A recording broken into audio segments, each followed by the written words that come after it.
Our Wednesday finance session. The finance sessions have been going on for a while. The focus of them has been to a large extent on recommendations made by PFM about how the county can address its structural imbalance between costs and revenues. And of all the sessions that we've done since PFM, this may be the one with the most direct connection to what PFM, the process that PFM set out. It has been a long and complicated process involving not only people within the county government, but also people from outside the county government, many of whom are, or a number of whom are here today.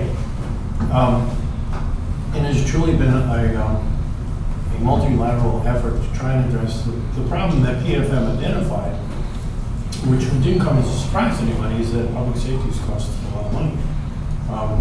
It has been an incredibly interesting 12 to 18 month period since those findings came out, where we had issues raised by some of the chiefs of police about service and accessibility. We had a change in leadership, a major effort to redesign of how the center functions.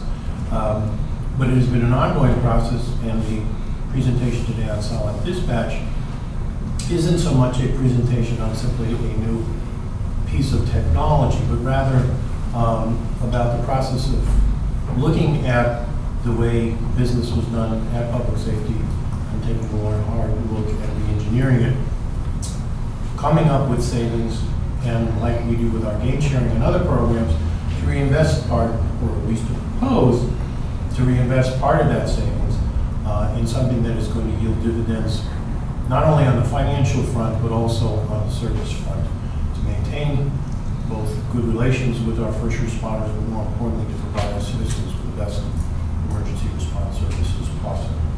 So without further ado, I will turn it over to our two presenters from public safety and law. And there will be a number of people, there will be like a Greek chorus from time to time of people coming in. Do you want me to just do quick intros? Yeah, I want to do that. Okay. Certainly has been pretty much a little over a year in the making with the study from last March. And we took those ideas and some of the things from the report. And the basis of that was improved efficiency and improved communications. And I think Larry framed that well. But today, as an example, really one of those ideas that came to fruition or came to the top from the discussions we had with both internal and external partners, and the creation of the External Advisory Board, which Brian will talk about more in the presentation. But from the External Advisory Board, two of our partners, Nathan Herrig is the Assistant EMS Chief at Cumberland Goodwill, if you'll raise your hand, Nathan, and Frank Williamson, Chief of Police and Director of Public Safety for Lower Island Township. So both of those are here for some input and comment as we move forward from a partner agency, field provider, responder standpoint, as well as we have Claudia and Dana here for fiscal and any fiscal questions when we get to some of the numbers. But Brian's done the yeoman's share of kind of coordinating the project to date. We did have input from IMTO from a technical standpoint and all that, so they provided a lot of good help and technical expertise on how to make it work, as well as Frank and Nathan. So I think with that, I'll just turn it over to Brian. Very good. Thanks for the opportunity. Hopefully you enjoyed the presentation. Today we're going to go over these topics, a little bit about PFM, that versus public safety. We'll talk about computer-aided dispatch, silent dispatch, the External Advisory Board, the benefits, savings, and/or costs, some gain sharing, and some cost sharing potentials then to finish it up for you. Okay, so the PFM findings versus public safety. The phone usage, it was reported that 40 to 65% of the communications center calls to the communications center are not emergency related. So about half of those actually are required for positioning of first responders. The radio usage, a large percentage of the push-to-talks are also non-emergency related. Most are required for positioning of first responder assets and are essential as well. Just to define necessary non-emergency phone calls, calls that are required for positioning those first responder assets. Examples would be unit status, an ambulance, a fire truck in or out of service, police officer shift change on and off duty, and fire, medical, or burglar alarms that have to be reported to us for dispatch. That stuff all comes in on the 10-digit non-emergency phone lines. Okay, some of the stuff that would be unnecessary non-emergency phone calls, defined as calls that can be handled by another system or electronically, which would be return calls to police officers, emergency service requests for times, call information, other details of the nature. Public inquiry for municipal needs. We get a lot of, unlock the meeting room for an evening meeting because there's nobody at the police department to staff the phones, so that rolls over to the communications center. Then that creates a phone call plus a radio dispatch for them to go do that, as well as the parade info and other local events. Moving on into streamlining that. So this is where we get into the Greek chorus thing. So part of the subtitle here is the education of the chief clerk. The whole concept of non-emergency. My understanding about non-emergency when PFM made the presentation was that this stuff didn't belong in the 911 center. But in fact, this whole nature of essential but non-emergency is, in order to respond to emergency, you need to know what assets you have in the field and where they're located and how they're disposed. Are they ready so that when an emergency happens, you're ready to deploy those assets. That is necessary for your emergency systems. So while it's technically not taking place during an emergency, they are essential so that one can respond to the emergency. That is, where is the police car? Where is the fire truck? Where are the fire trucks? So this is the big sort of revelation to me, or the advancement in my understanding. I had initially thought that the main thrust of what we should do to try and respond to, not just to respond to PFM's recommendations, but to do the best thing in terms of creating efficiency, was to create a 311 center. I still think 311 is an important thing to do. It is on my schedule, my to-do list for next year. But as I understood more about how the system works and how the computer-aided dispatch works, it was clear to me that not only was the savings bigger in terms of the essential non-emergency stuff that is needed for the functioning of the CAD system, but that that was going to give us more benefit. I do think the 311 option to take care of those calls that clearly don't belong and are not essential for the function of the computer-aided dispatch system is an important thing to pursue. But I think the primary thing, the first thing to do is to look at those non-emergency essential calls. Very good. So as you can see here, Larry pretty much framed up this slide. That the development could reduce the need for additional full-time staff, improve our performance, and reserve human resources for the emergency contacts, the direct contacts. So we move into our CAD. The CAD is the keystone of the communications center. That's what makes everything tick. It integrates the intake on emergencies, the inventory of the first responders, the dynamic inventory, who's available, where are they at, and CAD also bridges the gap automatically so that it's suitable and most readily available resources for all the incidents. Some of the benefits of silent dispatch. It's an add-on to the CAD system, the basic CAD system. Doesn't replace the CAD system, it's an add-on to it. It allows external units to update their status automatically without that phone call or voice call on the radio. It will increase dispatcher availability, reduces radio dispatcher occupied time, increases radio availability for the higher priority critical traffic stops, foot chases, so on. Allows responders instant access to the information attached to the incident, so we don't have to communicate that all the time over the radio. If they're at a high priority incident, they can read live what we're typing in the CAD.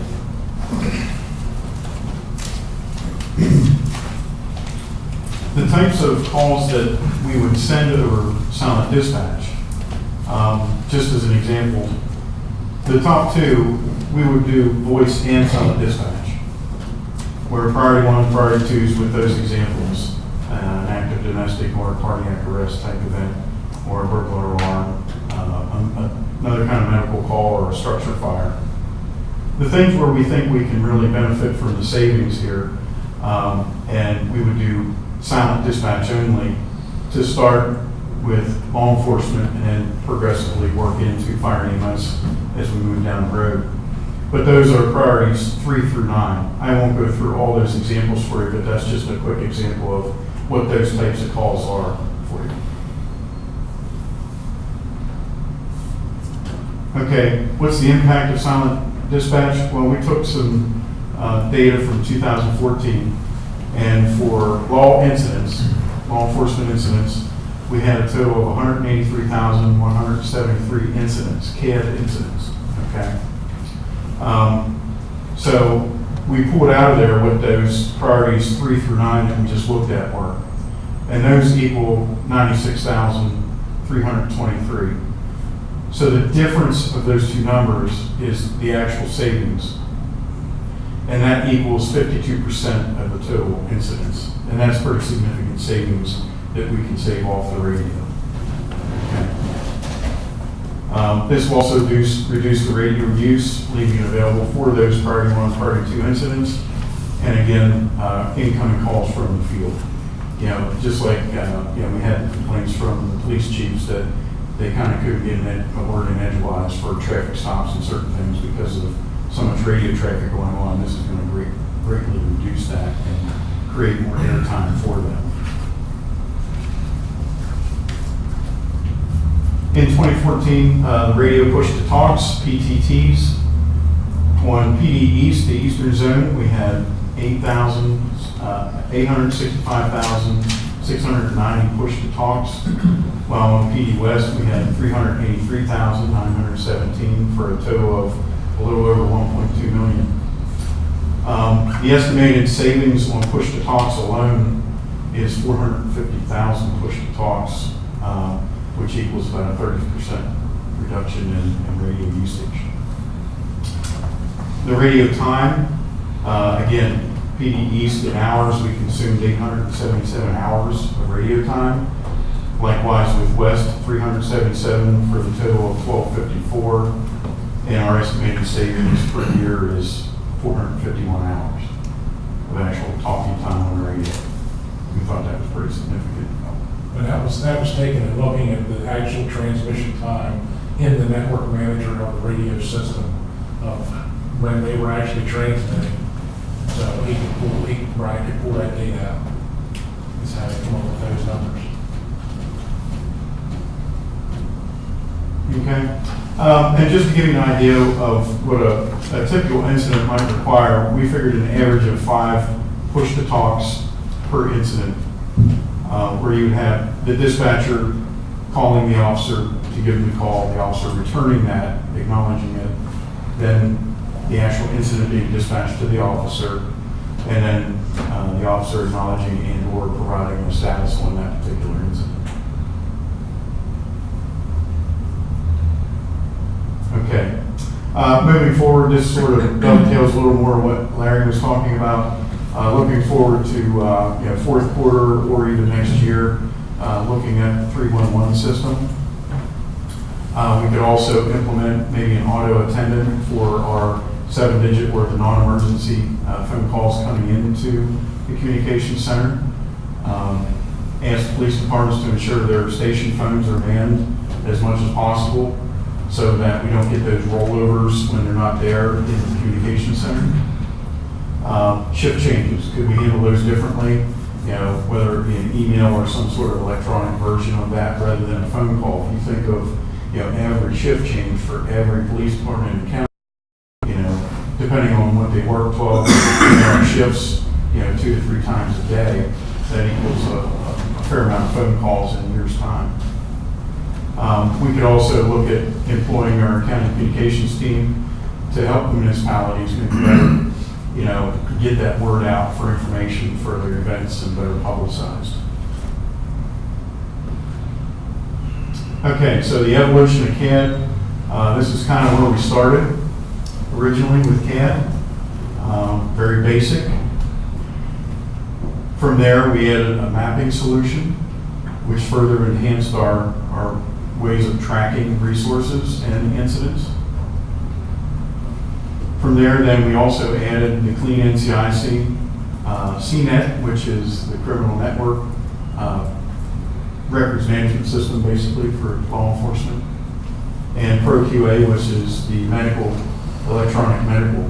So when we take a medical call, it's all electronic through the emergency medical dispatch. Then from there, we added the I am responding. A lot of the fire departments and EMS departments out there use that or a similar function to receive their calls automatically through CAD. Once we dispatch them, it pops up on their phone. And then, of course, where we would like to be, hopefully, moving forward, with adding silent dispatch. Silent dispatch being the biggest priority. But along with that, we might add ASAP to PSAP, which is a solution for the alarm companies out there that do the fire, burglar, or medical alarms.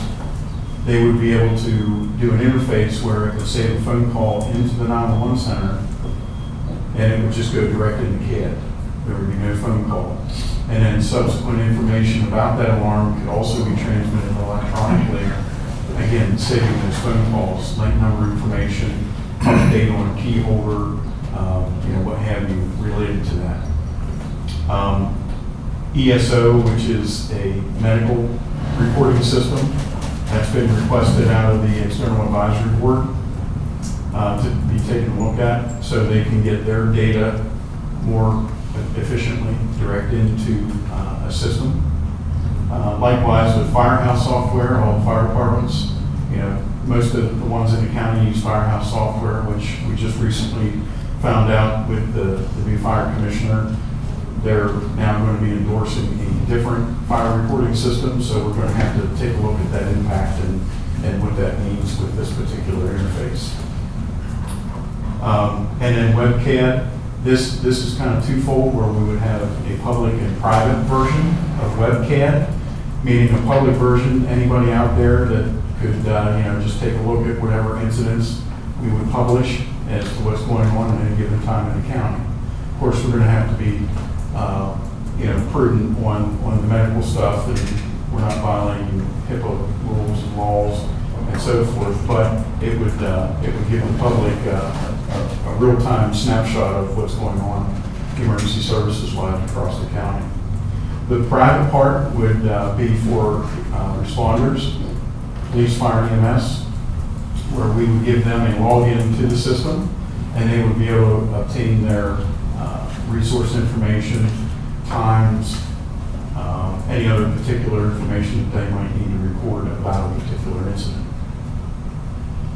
When you look at that whole thing, kind of in a 3-phase kind of crawl, walk, run, we started with CAD, which was an in-house closed system, didn't touch anything, just a closed computer system with the server. The second phase of that, which was the 4 bottom blocks, was, okay, we're going to now open things up and do a data push. Everything one way through the firewall out to the providers, and we were able to do a few things with the I am responding, the data push to CNET for police records and things like that. Now we're trying to move into truly 2-way interactive, where the field units can again safely through a firewall, and registered users, sign-ons and all that come back in. So it becomes a truly 2-way interactive with the whole system.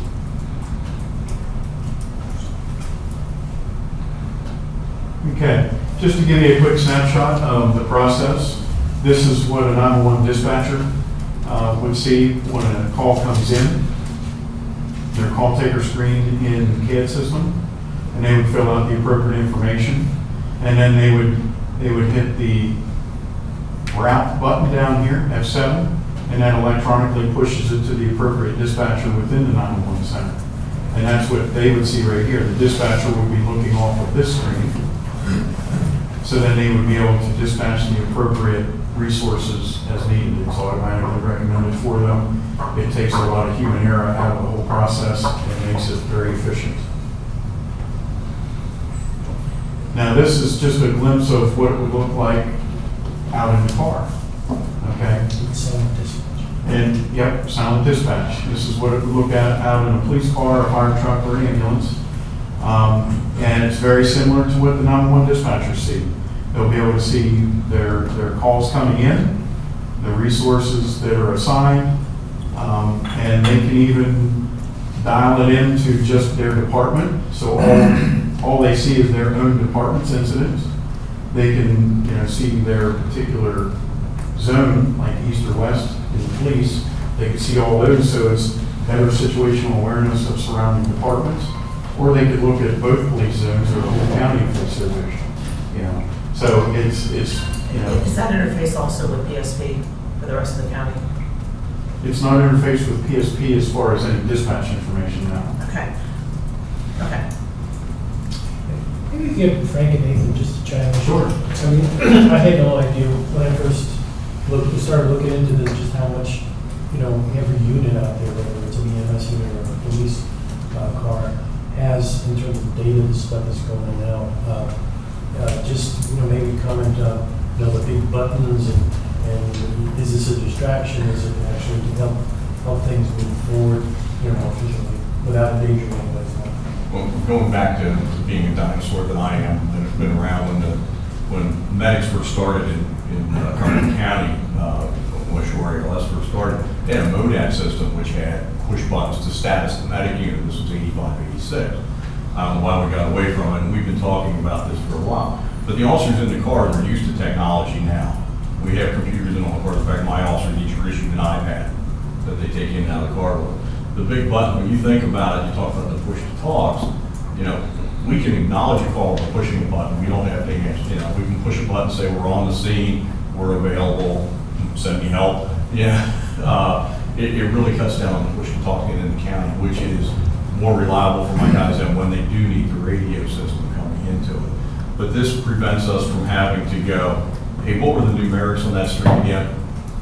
Where are we going? What's, once we see the live feed as it gets updated as we come into it. So beneficial for our officers on the street. And I'll let Nathan know. Yeah, touching on that, I mean, EMS, all our ambulances have iPads. We're all Wi-Fi hotspots rolling down in the CR ambulance. So it's becoming two-way communication essential. Our heart monitors can transmit to any hospital a picture of the EKG. So this just piggybacks on those systems.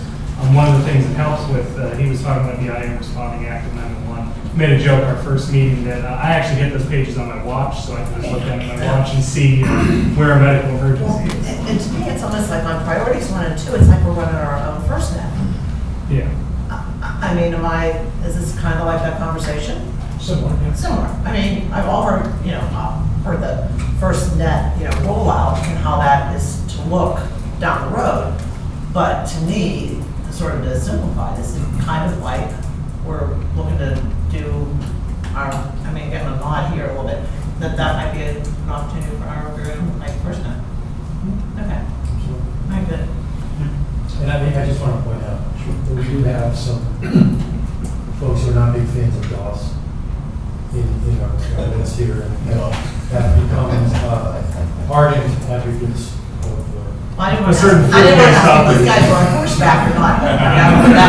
But I guess when I did ask respectfully on PSP, I know they dispatch, but I know they also cover a significant portion of the county. You realize So- about half the people in the room don't know what DOS is. Yeah, we're going to ignore that. And especially the students for coverage area with the university. Yes. I'm getting back to that. Now, we do have PSP, pseudo PSP card numbers or resources Okay. in CAD.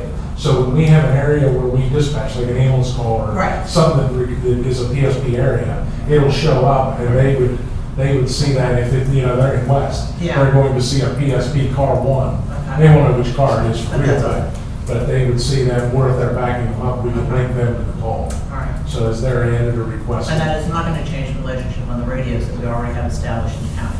No, that should remain the same. And that would be our half you see that, because Okay. I don't think with the mobile data terminals that the state is using, they would want to add a second to run our software. Right. So, Yeah. I mean, really, the only state police calls that we would not see on this is if they called state police directly and bypassed us altogether. And that would be on their 7-digit number. Correct.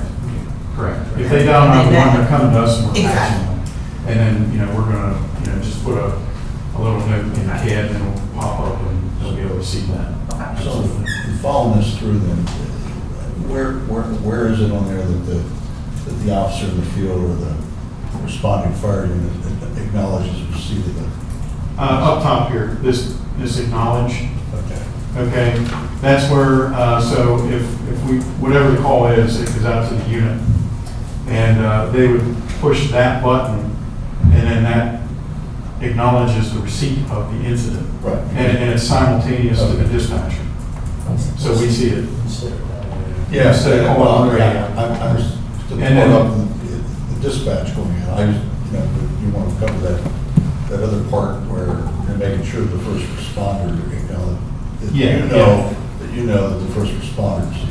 In some of the other counties, and I'm going to touch on Brian, about how they handle the silent dispatch. Right. There's time frames, if the officer doesn't acknowledge it, they'll do a radio call to make sure that they're in their car, to step out, get a coffee, run some sheets. They may not be right in the car to hear a ding and let them know they have a CAD call. Right, exactly. And we haven't gotten to the point of actually creating, operational policies or anything, because we need to have your blessing to move forward first. But yeah, as an example, Dauphin County, they use silent dispatch or, a similar solution. And for those lower priorities, they just send it out. They don't give a voice call or anything. It's totally silent. And depending on the priority of the call will depend on how long they give them to ensure that if they don't see that acknowledgement, say in 5 minutes, then they're going to give a voice call, county such and such, did you see the pending incident? So we could probably mirror something similar to that. But Jim, for your benefit, then, as you move forward, they're in order. They go responding to the call, and then on the scene or arrive at the call, and then they can clear themselves. They can do various different statuses, and that's all simultaneous. The dispatcher sees it at the same time they do it in the car, and vice versa. Now, the chalk to make the outlines on the sidewalk does not, it's an additional cost beyond the cost of the centers. We tried. And there's even a text-to-voice feature with this as well, so we don't get into, having to look down at the screen while we're driving down the road. You can actually, they can listen to it as well. Okay. Okay, and then just moving on the flip side, at the communications center side of this is what they see for that particular incident. And this being highlighted in green, that indicates to the dispatcher that that particular officer is signed into his silent dispatch session so that he will be able to communicate silently. If it's not, highlighted green, then we would have to give a voice dispatch to that particular officer. Okay. EAB, again, External Advisory Board. These are the requested interfaces, as I touched on a little bit earlier. Of course, the number one, the silent dispatch, but in the CAD world, they actually call that product X-Mobile. And we talked about XCAD Web, the public and private sides of that. The ASAP to PSAP, that's for the alarm companies, to directly interface into CAD, skipping the phone call. And then Firehouse software and ESO for those respective reporting to those disciplines. And I just have that noted there, that we're still gathering information, like I mentioned, about the change in the State Fire Commissioner's Office of recognizing our reporting system. How is that going to impact our responders? You know, are they going to be looking to change? Are they going to stay with Firehouse? We'll probably have to do a poll to really get some good feedback on that, as to see which way we need to go. And then who incurs the expense to make that change? To make the change, well, it's included in this particular proposal currently. The firehouse changes. Yes. We include the firehouse, which is the current, I guess, reporting software. Right. But in fact, if that's changed, If that is what. coming out of Harrisburg, meaning fire commissioner, is that recommendation going to be, and what? Well, you mean for the fire departments? Yes. Yeah, that would be on them, to make that change. And I'm sure there might be something they would work out to help do data conversion, but instead of paying for Firehouse, they would stop paying for that and start paying for the new one. I mean, it's gonna be a little cumbersome, because then all that data over the years that has been stored in Firehouse, you're almost gonna have to maintain some kind of access to that so you can pull reports and And the data. reason for change was what? Is it I a can't- new, I can't better answer that. technology, or is it just simply changing a vendor? It's changing. I'm the sorry? vendor. New commissioner. Yeah, it's a new fire commissioner. Marketing's there. I mean, the I new mean, I would product. just be interested to know what that expense is gonna be, either for our investment now that may have to be changed, Right. or certainly for the community's investment of Yes. what they're gonna have to. It's gonna be the community's investment, well, probably a while before it gets into the county's investment on that side, because they're gonna have to change and keep up with it. Yeah, hopefully, commissioners will work on this, but go, as they start implementing the additional add-ons to it with ESO and some of the other ones, because honestly, that's the first I heard that. No, the Yeah. rationale for making the change, I mean, it's hard enough to find volunteers today, let alone then pay for The changes. change in reporting system? Yeah, this is fine. Oh, it's endorsed. It came to us through the fire commissioner's office, Okay. and we disseminated that to all the fire chiefs, The fire just to keep them aware. commissioner was a long-time fire chief in Hampton Township, so I'd be curious as to the reason why it changed. There must be a reason. Well, it could be just the new product has some new bells and whistles, or some easier reporting. I don't have those specifics. Okay, let's find out more about it. And that's exactly why we have that asterisk. We certainly don't want to, commit any tax dollars to an interface that we may have to change down the road. And whether or not there's a period of time that you may be Right. grandfathered and bleed over to some of the software that could be compatible, as opposed to this on Monday morning, this stuff no longer works. Right. And then, where in anyone's budget were those costs, Now, as far as we understand from the information out of the fire commissioner's office, they will still accept and recognize Firehouse software data. So it's not like they're just going to shut it off, because that is tied to some funding through PEMA and other grant sources that, the fire departments have to report so much. And then that's passed on up to the national level as well. I take that back. The head of PEMA is former fire chief. Yeah. I mean. Yeah, as I say, I don't think, But if you don't submit different information to the fire commissioner's office, you aren't eligible for grants. Right. So it's Right. maybe a forced change. yeah. So we'll keep our We'll finger keep on on it. it. Oh, yeah, absolutely. Let's find out. Okay, and this is just an example of some savings if we implemented the ASAP to PSAP solution, the alarm company. Yeah, So, you're killing me. um, You're killing me. That's all right. I get it.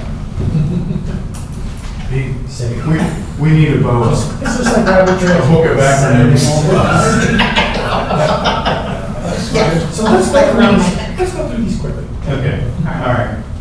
So the potential savings here, as you can see, could be up to 460 hours of phone call time that we would save with dispatch.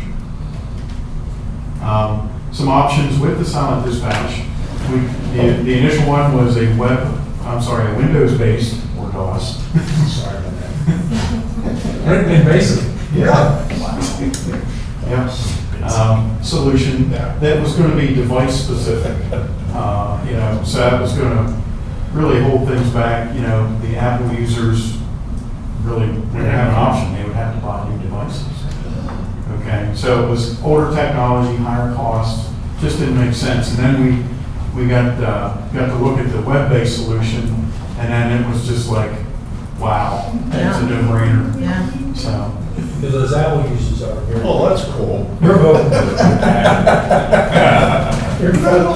You're finding. I wrestling. so Didn't see that DOS. Larry. No. You gotta import that from out, whatever happens. So, I mean, no brainer there. And again, the External Advisory Board, just to give you a definition of how that is built. Obviously, of first responders, there's 2 members of each discipline. From law enforcement, one is Chief Williamson, and we also have Chief Sherman from Middlesex Township that attends regularly. From fire, we have Hampton Township Fire Chief John Roush, as well as Shippensburg Borough Fire Chief Randy O'Donnell.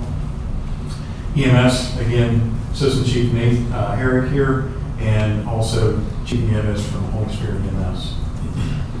Emergency management, we brought in Kathy Duran from Red Cross, a little different perspective on things, and has provided some good input, as well as PEMA, Fred Bolstein. Obviously, the DPS management team, yours truly, Chief Clerk, and our IT department as needed for those security needs and networking. Roll. We probably would say they could get, I mean, Mark Adams, and then primarily Darren Beige and Nolan have done a lot of work with research back to the department's connectivity and how they're connected and how that all goes through the firewall and kind of anticipated needs of what we need equipment-wise and bandwidth.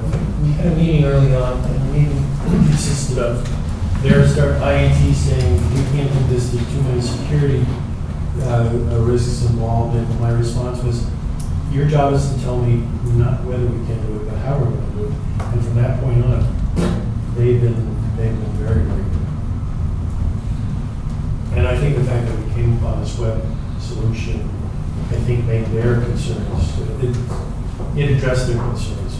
Yeah, obviously, the biggest thing was security and having that open to the outside world, and, you know, having to cross those bridges securely. They figured it out, and it's going to be a relatively easy solution.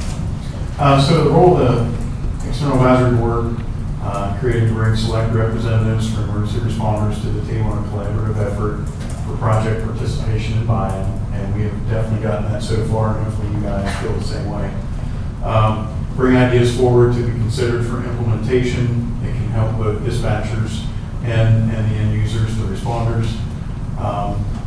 Encourage them to take the information back to their respective departments and meetings, which will then trickle down and hopefully then complete the circle by bringing good input back. And just looking for the transparency and effective two-way communication. Well, just one question, Yes. backing up with the, like, you talked about the web-based system. Yes. Any concern about major outages or anything that has occurred? That could always be a possibility. You know, at that point, we revert back to voice dispatch. So there may be at times where there's programmed outages, maybe for a firewall update or some sort of a system update, but we would try and do those in off hours, so it's, you know, as least amount of impact to the end user as possible. But if it's just, you know, the typical, you know, internet goes down, or, you know, because Comcast will more than likely be our provider if we go with this solution. And, you know, they have issues from time to time too. And if that happens, we just have to. There are backbone failures from time to time Yeah. as well that, you know, result in major outages, multi-state outages. Yeah, Rare. storm-related calls, things that we can't predict or control. So the voice system would be inadequate. Yes. Okay. Yeah, I that mean, will really, always remain. really you would revert back to what you are right now today. Yeah. Okay. Is the capacity still there? Right, with all those new generators that we pay a lot of money for. Yeah. Absolutely. Yep. So the first responder benefits would include increased efficiency and accuracy for them, decreased radio usage, which means less dispatcher intervention, more secure critical data and information, Lord forbid we get that school shooter, but, a lot of that information can be transmitted electronically so that it's not over the radio and really nobody else can hear it. It's the people that need to see and deal with that information. Better situational awareness and responder safety.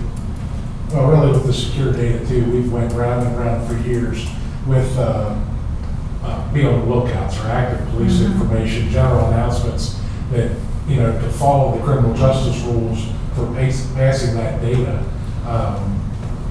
We still fax items, which is kind of crazy when you think about, fax that'll be on the lookout to a station, they're out in the car riding around.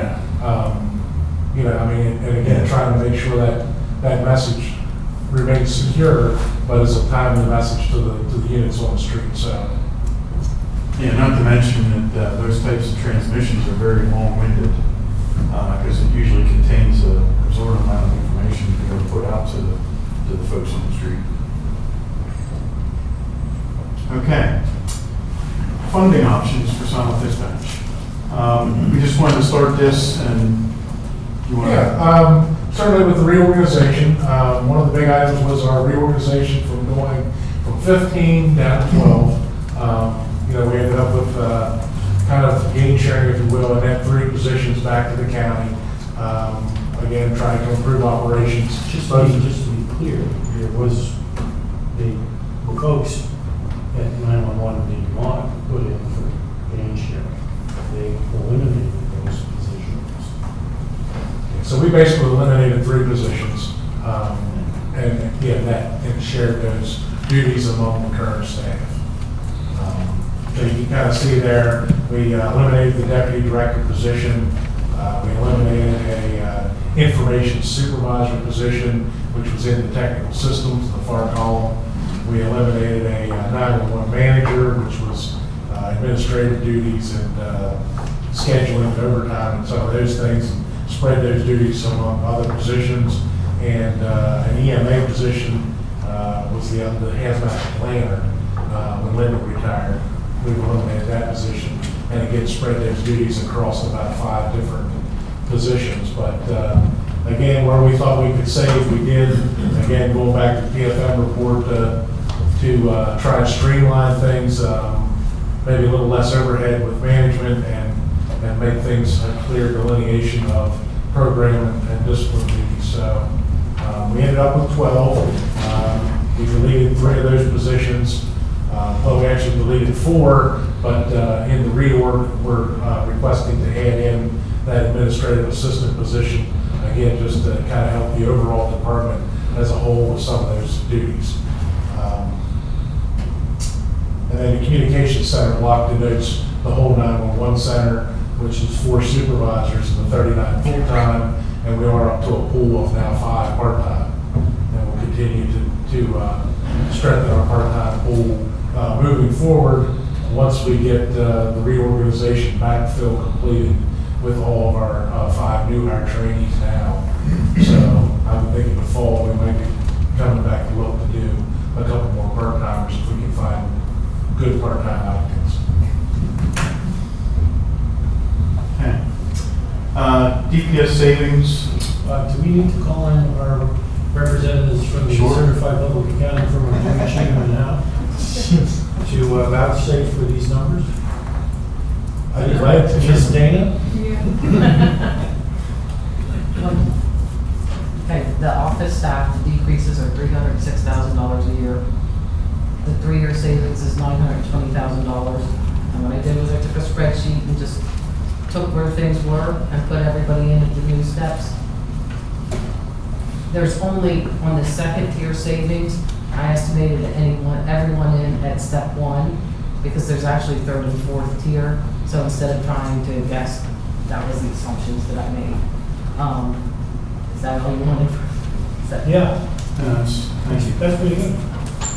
And I think this is, and to say that the 911 folks, eliminating those positions, didn't put in for our official gain sharing program. In looking at this, all parties said we could apply the principle of gain sharing with a small g to the situation. here through the industry and dedication and creativity of our staff, we produce the savings for the county. And that can just simply revert to the county, or we could use, like we do with the gain sharing with the Big G, we could use a portion to reinvest instead of reinvesting necessarily in our more compensation for those taking on additional responsibilities as we do in the official gain sharing program.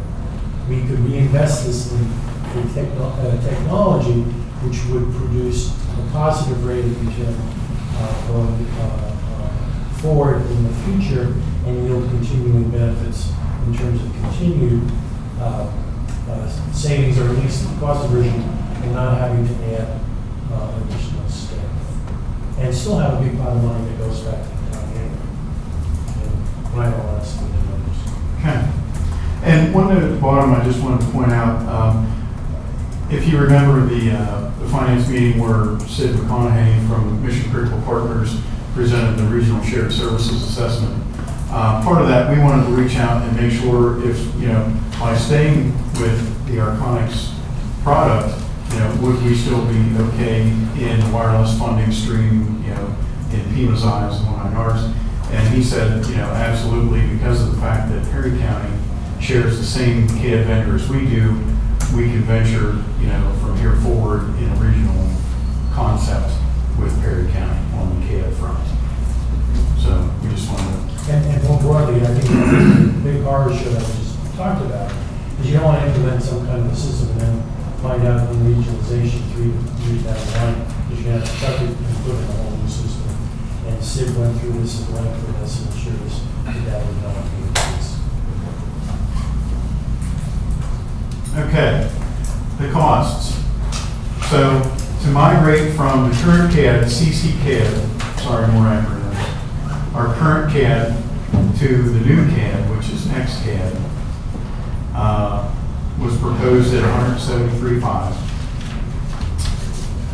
There is a credit that they will give us through an AVL solution that was never completely completed. All right. So that bolstered a credit to us of about $22,050. A additional vendor discount, because when we asked them about the whole silent dispatch, they weren't prepared for us to ask for that, because they were getting ready to give us a phone call anyhow and say, hey, we would like to create a timeline to navigate you from your current platform to a newer platform. And so since we weren't ready for that, they recognized that and gave us a pretty significant discount on that migration of the 121 and 450. And CCAD was not going to be supported going forward. Right. Yeah, the current CAD, they're projecting 18 to 24 months of life expectancy. They would continue to support it if we keep it, but there'll be no new enhancements or changes after that. So the total migration, they're quoting us at $30,000 from $173,500. Now the new interfaces, those things that the external advisory board, come up with for us, we got pricing on to implement those. First and foremost is the silent dispatch, and that's $9,500 for the interface itself. And then of course comes the licensing for that. Now the original, and I have another slide on this, but the original quote was for 300 licenses at like $395 a piece, which was 118 and change, okay? What's the term of that? The licenses, what term? How many years is it? Well, that's a one-time license fee. Then you pay maintenance. And there's maintenance on that, of course. But, so what that meant was, and they were concurrent licenses, so we could have 1,000 people on the, have logins, but only 300 could use it at a time. And we were really struggling as to how to come up with a good number as to how many licenses that we should buy. It's a very dynamic thing. We went through many different things to come up with this. And finally, we were like, I wonder if they have an enterprise option. So we asked the question. Lo and behold, they gave us an enterprise option. So essentially, that 118.5, we're paying for that 300 licenses, but now it doesn't matter how many log on. Nobody's going to be denied. So the process went through, we said, there's 1,000 total potential first responder users out there.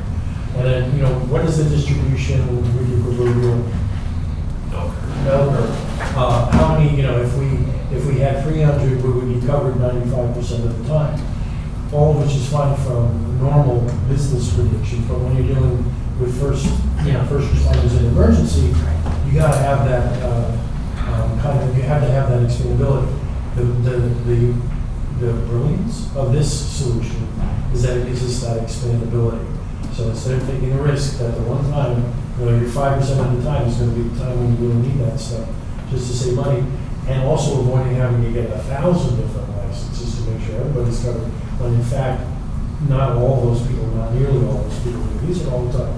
This is kind of like a perfect solution, which says at any given moment, you can expand and contract to what's needed. Let me ask you this, when you talked about Perry County and regionalization with narcotics, because that's what they're using. I'm thinking of Fairview Township in York, okay? And also the spillover with Franklin. Is there any compatibility or opportunity for them to take a look at any of this, to reduce any of those costs too? Probably not. They can certainly look at it, but I can tell you they're not going to veer away from their current CAD systems. They're too well invested, So they're not. as we are. I mean, if we absolutely had to, we could, but then the numbers go up exponentially. So that's why we were grateful that we had a partner that shared the same CAD system, contingent at that, to be able to show those regionalization possibilities. And that assumes we don't send in the expeditionary force into Fairview County, next to Cumberland to pay for the libraries. Is that where you live, Frank? Is that where you live? Just take a flag. Let's just say I work in Cumberland. Okay, so to finish up the costs here, the XCAD web, is at 25,000, and that was also discounted because there was a piece of that was owed to us that wasn't completely finished, so they discounted that as well, so on and so forth. Of course, there's project management included with that, training of our dispatchers, all that stuff. So an actual XCAD estimate is currently $340,700. Or about 1 year's worth, a little more than 1 year's worth of savings. Correct. From the staff reductions. And the annual maintenance of 38, almost 39,000, that'll be on top of what we currently pay. That's for those additional interfaces that we may employ. Okay. Additional costs for some backroom equipment that will need to do all this is listed here. I won't go into detail there, but that totals roughly $22,000. So at the bottom here, a complete out-the-door turnkey product would be right around $362,000.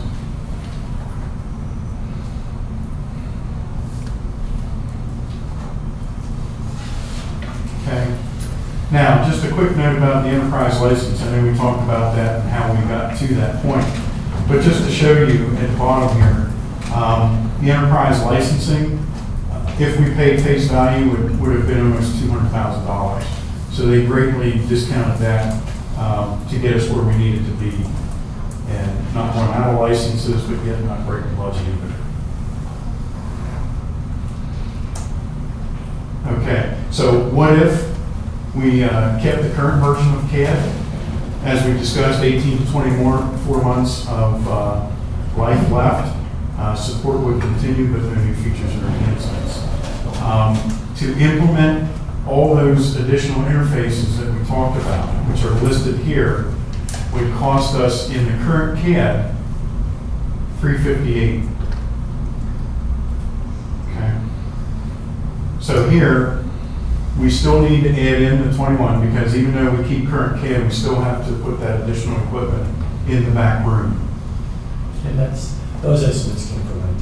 Yes, yes, IMTO produced those for us. And that basically, with all the extra field users, we need to basically have our own firewall at the public safety building. So again, we'll still be on the county network, but because of, I guess, users and things like that, bandwidth, we need to have kind of our own equipment or a larger equipment than what we currently support just on the regular county system. So Yeah, they didn't want all that run through IMTO. and I guess through our discussion, some of that we might have needed, you know, I mean, in the future as we went forward anyhow with technology. So whether that's truly a direct reflection of upgrading to XCAD or that would So be maybe kind now, of, maybe later. yeah, I mean, so. Yeah. But we wanted to include it so that it's, you know, I mean, wholesale, this is the whole kit and caboodle. Right. And oops, just to show you here then, so if we kept current CAD plus the interfaces and equipment, we would be totaled at 380. If we do a complete migration of CAD to the new platform, which is a significant change, plus the interfaces, we're actually paying less to do that. And if we would have to look at another vendor, you know, we would be looking at starting at $1 million, if not 1.2-ish, to build it from ground up with another CAD vendor. These eligible costs under 911? Yes. Capital? Okay. They are. What? I just need the. I'm just looking Yeah, at maybe we should it, well, probably ask. it's sort of like, you know, what days and what time is it, and are they eligible? We don't know, I mean, they could be eligible and they might be eligible, but for right now, in this conversation, these are eligible costs under 911. Under XOE, yes. Good. Yep. All right. Just a quick snapshot of the potential users and the anticipated participation. We don't think it's going to be hard to do 100% participation with the police folks. Estimated about 90% EMS and 50 for fire. Could be more, but it's just our guess at this point. I mean, the police, we've seen that right now, the police pretty much have the car hardware and connectivity that they need. So other than the additional $395 license that we have rolled into this package, that's really all they need to really get the product. Is the 50% adoption rate in the fire community primarily cost-driven or obsolescence issues? I think it's a mix of technology in which departments have moved forward with more technology and connectivity, and then that kind of probably rolls right into cost. You know, which departments have actually bought wireless cards for all the So a apparatus. lot of them just aren't going to be in a position. Yeah, I don't think some of the smaller departments, you know, I mean, I could be wrong, but just on our Frank initial. and Nathan, is it safe to say, without disparaging the brothers and sisters of the fire departments, that the level of technological adoption on the part of the EMS and the police is at a higher level? Yeah, the need on the fire level isn't the same as EMS has to do both medical records, billing, and legal purposes. Of course, law enforcement, legal, CNET, looking up records. So fire's getting there, but they're not there yet. So it's not really It's not compromising capabilities significantly by not adopting it. Yeah. And I think for fire, it'd be a sliding scale. As time moves on, they'll catch on. Yeah. So the key to everything is full participation. And just as an example, you know, there could be a cost sharing option here where, you know, nobody likes to hear maintenance costs. So maybe we could take advantage of recouping some of that. So the maintenance, for example, on the silent dispatch piece itself is roughly $22,000. You know, so could we recoup some percentage of that initially, and then maybe, you know, a couple years down the road, up that percentage a little bit to, you know, recoup a little more? It was suggested from the External Advisory Board, Frank particularly commented on this, We'll was. bring it up at the municipal advisory board. Yeah. Make sure they got it. I'm just saying, yeah. We know where Speak Frank loudly lives. for the internet. We know where Frank lives in, okay. Gotcha. So, but he suggested, you know, so maybe we could increase that to a 50% recoup, you know, over 3 years or whatever that time frame could be. So it would be a little bit of a kickback, show some onus on the users that, Yeah, I think that. Cost sharing. We thought cost sharing was an important thing because in our discussions with the EAB, it was clear that there were advantages on both sides. There was clear but very significant advantages to the county and to 911 operations. On the other hand, there were also significant advantages at the local level, and we thought that the cost sharing was a way to basically, have everybody on a skin in the game, who's going to derive benefits for it.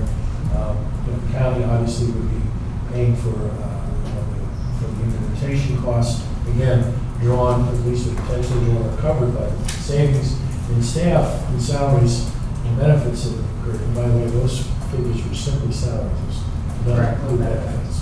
Okay. But we did feel it was What'd you say? Salaries, not benefits. It was just salaries. Those numbers are a lot higher than the numbers you gave me before. Correct, because we started without Megan's, the position that Megan vacated was not in the original number. So the 300 and some thousand does not include benefits? No. That's correct. So the 270,000 figure you gave me previously did not include benefits either? Okay. All right. So anyway, the notion of cost sharing, everybody gets some skin in the game. They do it in a way because it's basically a proof of concept. Bring them in at a lower rate, get them in, see that it works, and then once you got booked, increase it, ratchet it up to 50%, and it's truly a bilateral effort between the county and municipalities. What is the hardware or cost to the municipalities then? Or the police, fire, and EMS? What's their? well, they're going to be responsible for the device, whichever that would be, whether it's an iPad or a laptop. They would be responsible for the wireless connectivity. And if there's any other, connectivity costs associated, but that's really about it. And those are costs that are already incurred. Those are Yes. new costs. That would be the. We looked at, it'll probably cost us about $3 extra a month per our hotspot for a static IP, and that's it for us. So as far as the hardware goes, The hardware, the nice concept of bring your own device is that this is going to save long-term on the equipment costs, with especially the X-Mobile Web. But on those licenses, you said they were about $385. $395 is if we bought the concurrent version, yes. Yes. And this example, that's only based on 300, users. So once we see what the actual users will be, then, we can adjust those numbers accordingly, however you wish. But Let me ask you this, can anybody opt out? I wouldn't see why not. In other words, is this getting forced down, or is this through EAB percolating up? And can anybody say, forget this, we're not doing it, I don't like it, I'm done with this, and can they opt out? Yeah, there's, I'm looking at I don't think these it's- two gentlemen. Well, No, I expect some EMS agencies with a lower call volume and reimbursement rate to not. I think you'll have that on a couple of small police agencies too that don't have anything in the cards right now, that they would still be there. But anybody, I think any of the larger agencies, most of the agencies all have some form of laptop or device in the car. It's just an add-on. All right. And it's an easy, once you have your own equipment, it's an easy transition to get your login. A little devil's advocate here, it's one more thing the county's telling us to do, and I just want to ensure that that That's why we conversation has need to- been vetted through Yeah. the representation here, Well, we don't and see it's where not the- one I more think we're thing. going to wait and see where the commissioners are, how you guys are feeling, and then we'll be going out to the police chiefs and everybody else. And the NAD. yes, Well, that's the 21st, right. so, that And opportunity Frank is didn't there. say anything when you're at the Say again? MIB. Frank didn't say anything when I wanted to discuss the MIB with my commissioners. We'll pull back the, Back to tape up. Yeah, we'll back the tape up. A representative of the law enforcement community who insisted on it. Shall remain nameless. An anonymous source. Yeah, I love that. Cross that out. I hide behind not knowing what your name is. Yeah, I know. Okay. All right. All right, so again, some of the things that we can do to help leverage, better things out in the field is, the county could leverage better monthly fees from the various wireless carriers. If we did a bulk thing for many different departments, could that give them a cheaper monthly cost that would, help them do this solution? And again, agencies are responsible for the devices and for that connectivity, even though we might get them a cheaper price. The only unknown here, as far as cost-wise, is there is an option through silent dispatch if the end user wants to use Justin's maps, Who's here in the room? who's here in the room. Okay. They would have to incur a license fee locally. We're not sure how that can be structured or rolled out for Esri to, be able to view those types of maps. So that has yet to be determined, but we do want to explore that. Because he does a lot of work and those maps are awesome. Yeah. Is that an additional cost that we have, that we would be charging? I think it would be to the end user, but that would be up to us for discussion as to how we wanted to, if we would leverage the cost and then sort of send bills out, or. Well, my question is there an additional cost to us as the county to share the information or whatever, the GIS? I don't believe so. Maybe, it depends on how we're gonna share it, and that's really, like you said, it's an unknown at this point. The issue is the license. For them, yeah, for them, It's just a license to. really for them to view it and use it, they need an Esri mapping license.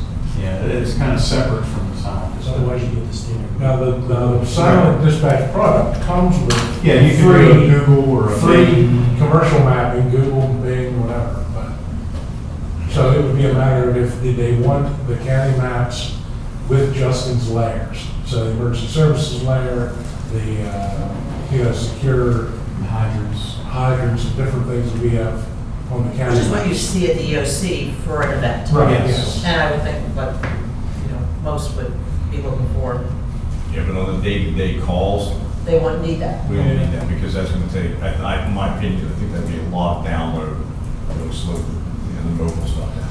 So at this point, it's an option, we had kind of left it in this package as an à la carte add-on, that if a department insists they want that, then we'll work through that. Or whether or not that could be tailored, sort of, not looking at Justin, to that initial response.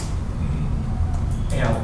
The layers come as they are needed for what that event triggers. Whether that is an active shooter in a school, there's the light, so on and so forth. You see what I mean? Oh, yeah, no, I So, agree. I don't know, Justin's might think, don't think of anything else. Don't think of anything else, but, I'm not sure that there'd be a significant download time for accessing these maps. There's certainly some options out there where the data would be stored locally and replicated out, so only a very little tiny bit would be updated at any given time. So there's, depending on how this exactly works. You could run that test and figure that out. Yeah. We're a long way from that. Yeah. Unless it's completely customizable if you want the Bing, Google, or Yeah, that's right. GIS that the agency pick. Right. Yeah, they have the mapping, it's just if they want to tailor it. Okay. So just a little bit of a recap, the 3-year savings that Dana got those numbers for us, the $920,000, the cost of the silent dispatch, and that's about using 40% of that savings overall to implement a solution that, will greatly benefit both sides of the house. And if I had waited this slide, would have answered my wireless eligible. There you go. But I didn't. That's okay. So that's all right. That's all right. You're clear. And Claudia's working with, I believe it's Rebecca, Yes, to see if there are any grants out there that can help us out too. we have 2 that we're doing now. Maybe on the CNET side, or clean, there might be some money. I know Frank checked into some law enforcement stuff. Yeah, we checked cost technology grants and they're not open right now. Any medical money. We've been kind of high and dry recently, so Okay. I have to look. FEMA might be the best aspect. Okay. So we're looking. Explore that. Yep. And then what are the annual costs? I mean, this is a one-time expenditure. What are the annual costs to maintain the system? The annual cost, whatever our maintenance contract is today with CAD, Yeah, as I say, And then you said 39 more on top of that. yes. Is it 39? Yeah, 39 more on top of the, Unless we exercise some cost sharing option that would reduce some of that 39,000. Maybe with Greg, Well, actually, with with the municipalities, okay. yes, yes. Yeah.